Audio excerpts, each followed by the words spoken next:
हाय, good morning. तर सकाळचे 10 वाजलेत आणि आता मी चालले माझ्या माहेरी. तर पावसाचे वातावरण झाले होते. हे बघा, आमच्या इथे गणपती तयार करतात. तर आता तयारी सुरू आहे.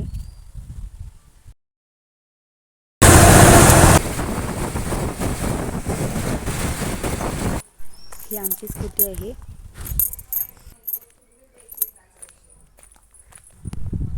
गेल्यावर अगोदर मी सियाला घेऊन बसले. हा बघा, रिषभ स्कूटी शिकत आहे आज.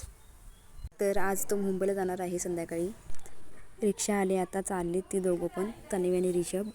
तर आम्ही त्यांना पाठवून द्यायला जाणार आहोत गडिंग्लजपर्यंत. सियाला भेटत आहे रिषभ बघा. त्याला जावं असं वाटत नव्हतं. बाकी सगळे थांबलेत बाहेर रिषभला बाय बाय करायला. तर आम्ही चौघी चाललो होतो रिक्षामध्ये आणि काका आणि रिषभ येणार होते स्कूटीवरून. तर आम्ही पोचलो आता. खूप गर्दी होती बसला. आम्ही सगळे थांबलो आता स्टँडवर गडिंग्लजच्या बसची वाट पाहत. हे बघा स्टँड कसं आहे, खूप छान आहे.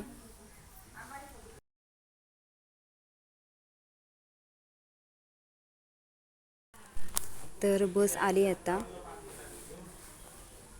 10 मिनिटांनी सुटणार होती बस. रिषभ तर खूप रडत होता. त्यानंतर आम्ही पाणीपुरी खायला गेलो होतो. पाणीपुरी खाल्ली आम्ही तिथे आणि त्यानंतर मग आम्ही बसला आलो. बस अगोदरच लागली होती तिथे. बसमध्ये बसल्यावर आम्ही एक आईस्क्रीम खाल्लं. हे बघा, बसमध्ये खूप गर्दी होती आज. आम्ही 9 वाजता येऊन घरी पोचलो.